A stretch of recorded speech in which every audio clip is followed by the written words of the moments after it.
Welcome to the HRMaster Game tutorial video. In this video, we are going to show you how you can use the power of labor law to fire each other's talents in a fun way. This is the talent card. This card game includes 4 different types of talent, which is director cards, manager cards, executive cards,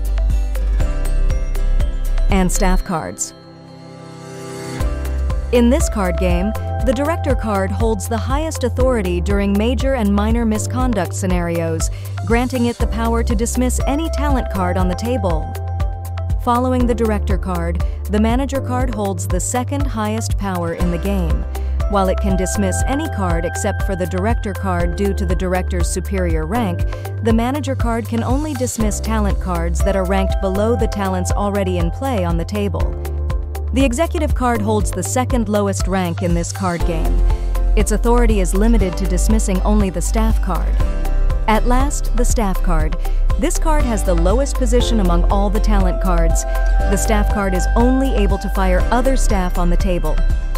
This only applies when using major misconduct and minor misconduct to fire other talents. Moving on to the action cards.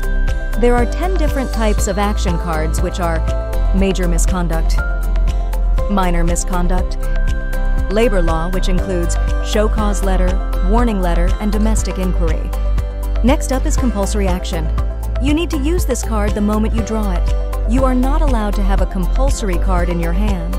First is the resign card.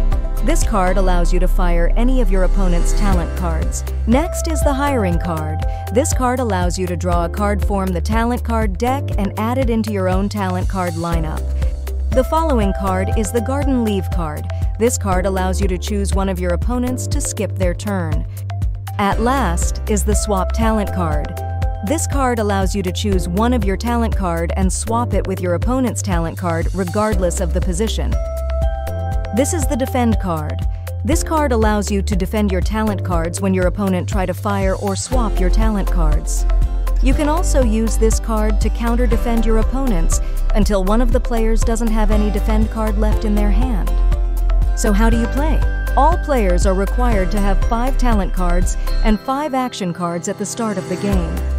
All players must display their talent cards on the table. As for the action cards, players must keep it in their hand and not let other players see. This is the table setting. Each player are required to draw 3 cards from the action card deck every start of the round. If the action card runs out, shuffle the discard pile into a new action deck. Each player's hand can't have more than 10 action cards. If a player has more than 10 action cards, the player must discard the cards and make sure their hand only has 10 or below action cards. So, how do you win? If a player lost all their talent cards on the table, then the game stops immediately, and the player with the most talent card wins. Or, if the talent card deck is empty, then the game stops immediately and the player with the most talent card wins.